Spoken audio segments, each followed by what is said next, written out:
Buonasera, direi che possiamo cominciare. Io darò subito la parola a Massimo Donà che introdurrà questa serata prima del concerto.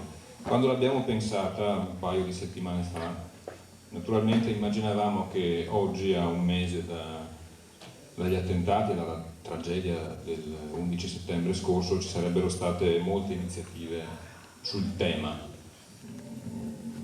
Funzioni religiose, dibattiti, commemorazioni di vario genere, e quindi abbiamo pensato di proporre una cosa un po' diversa, di rendere onore alle vittime in un certo modo, ma anche a una città. Il concerto è sottotitolato Omaggio a New York, intendendo quella parte di storia e di esperienza di quella città nella quale riconosciamo alcune delle cose migliori del mondo, nella parte del mondo di cui abitiamo, che è una parte non sempre gradevole, non sempre accettabile, ma che ha anche appunto i suoi elementi invece di grande suggestione, di grande interesse e anche di grande valore.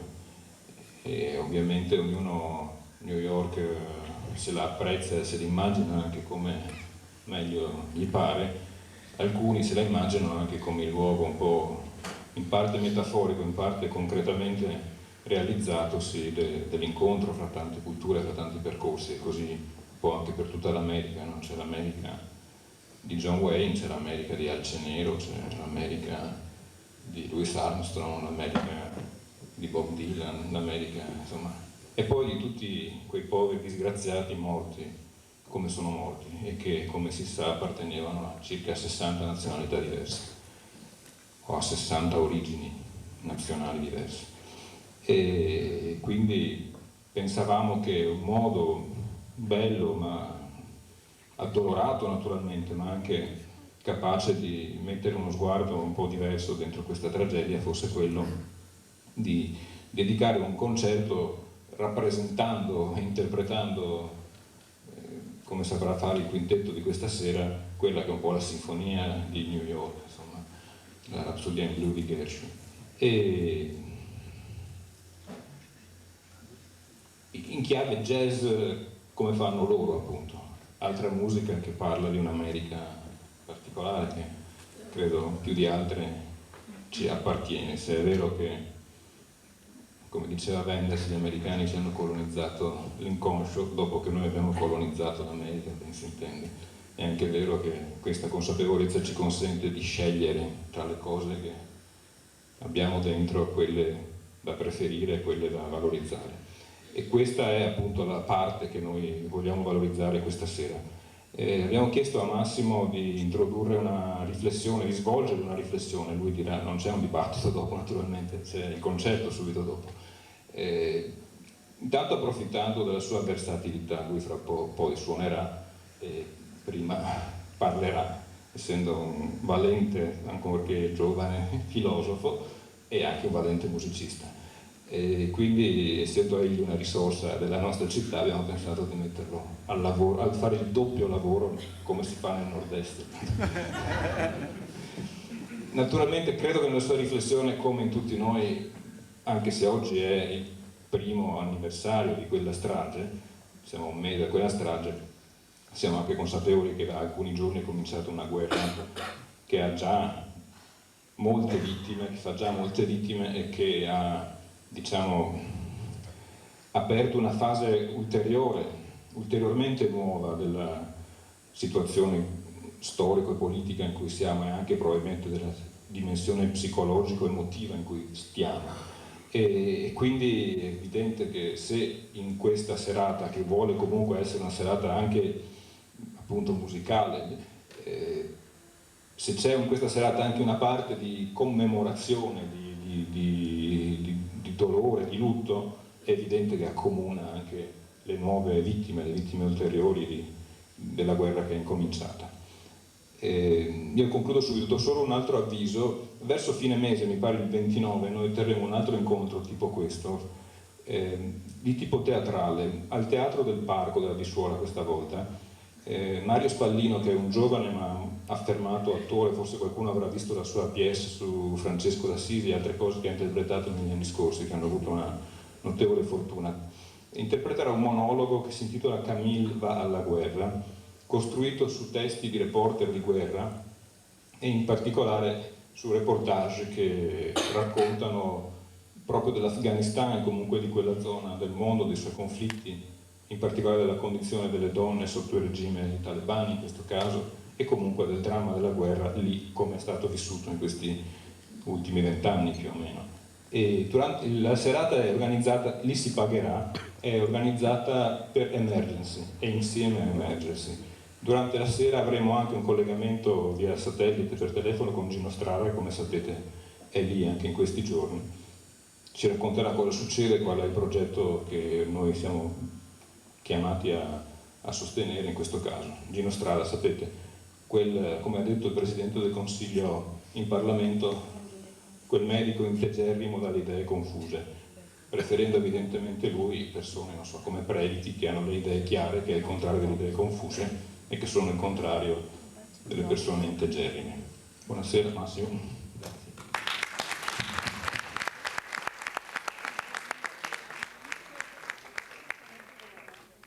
Innanzitutto io volevo ringraziare Gianfranco Bettin che mi ha consentito questa occasione, che vuole essere un'occasione di brevissima riflessione, molto breve, non preoccupatevi, e di appunto spettacolo musicale che appunto ricorda, come diceva prima, New York attraverso la musica di George Gershwin. E una brevissima riflessione che evidentemente volevo spendere per cercare di offrire, se possibile, qualche stimolo a pensare la situazione in cui ci si trova e possibilmente al di là delle prese di posizione che inevitabilmente tutti siamo portati a far nostre nel momento in cui di fronte ad un evento così importante, così appunto grave, non possiamo non prendere. Però al di là delle prese di posizione, ecco, quello che mi interessava suggerire è che probabilmente dopo l'11 settembre siamo tutti costretti, sicuramente, al di là di tutto, a ripensare, io credo nella forma più radicale, le categorie politiche con le quali siamo stati soliti affrontare le questioni appunto relative alle faccende del mondo.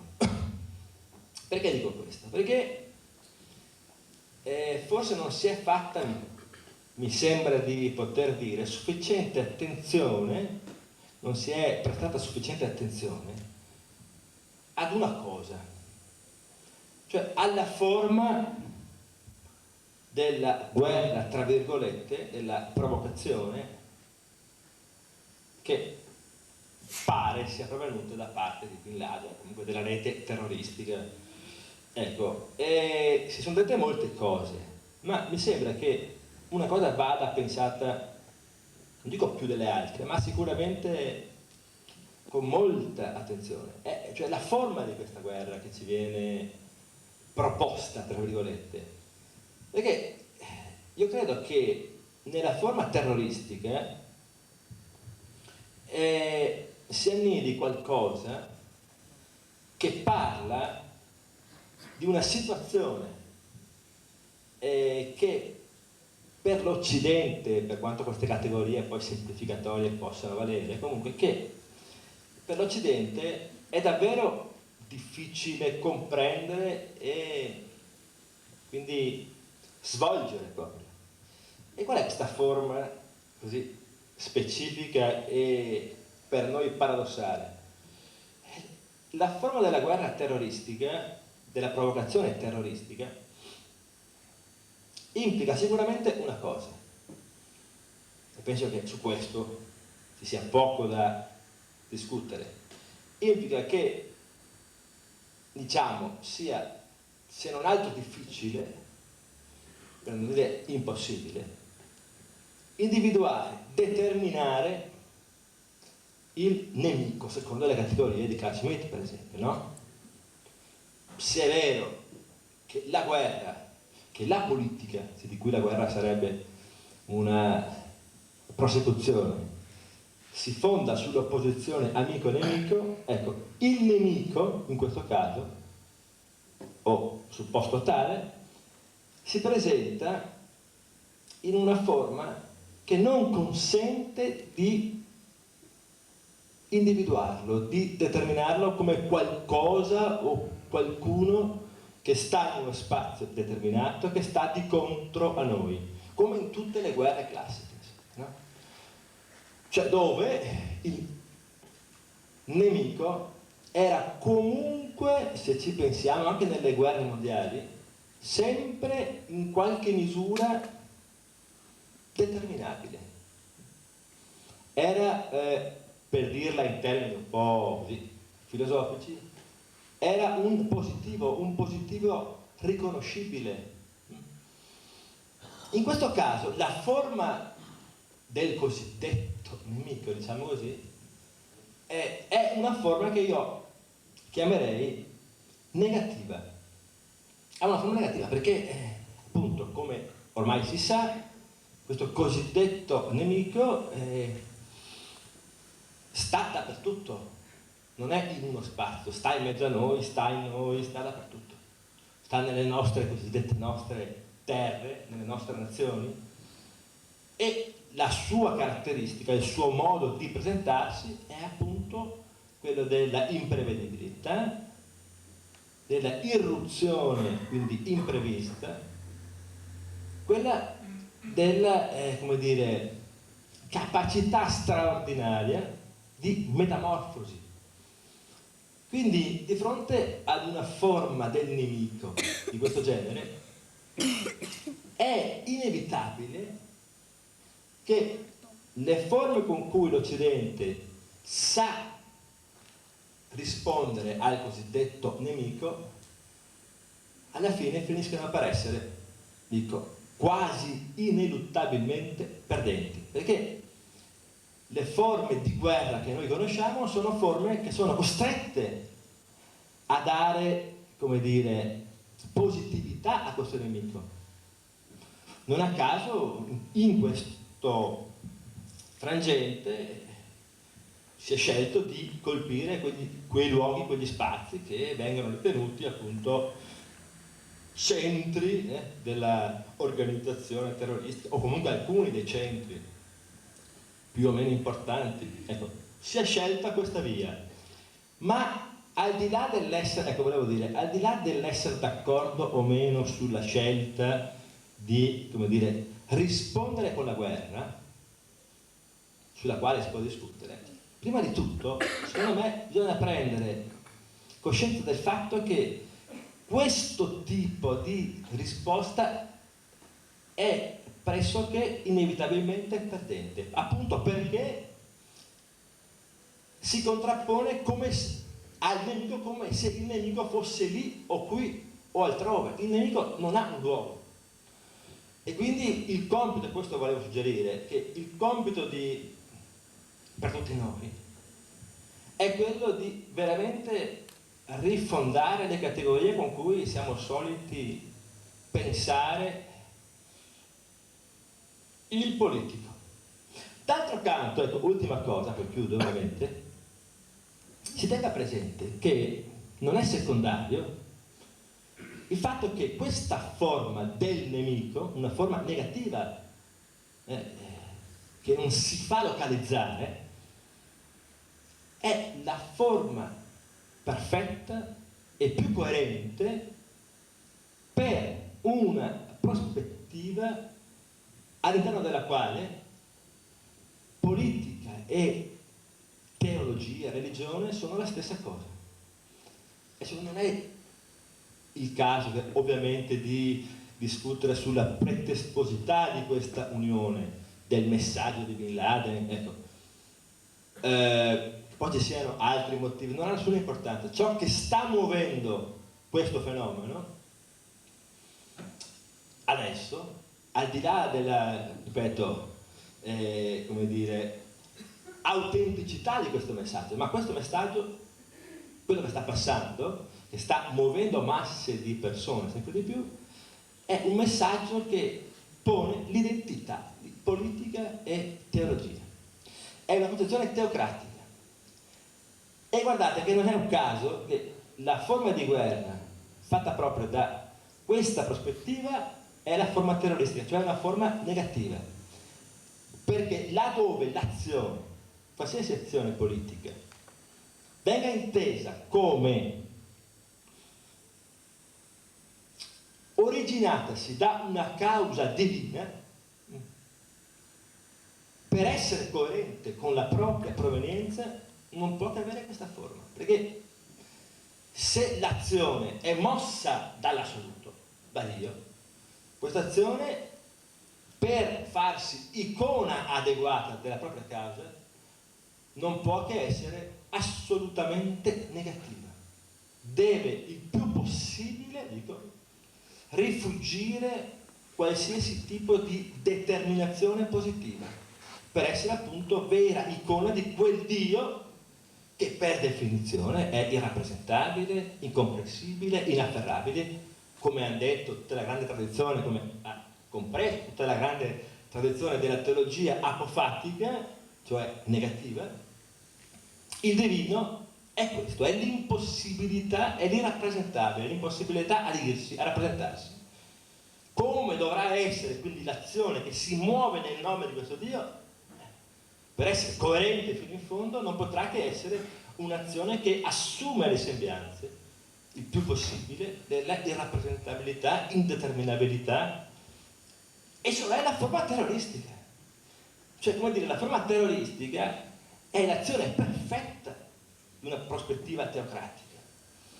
E allora l'Occidente, che si rapporta a questa provocazione, laddove, d'altro canto, non è semplice, mi rendo conto, pensare alternative, che pur devono essere pensate, ma non è semplice, laddove ripropone forme di guerra valide, laddove amico e nemico sono parti determinate,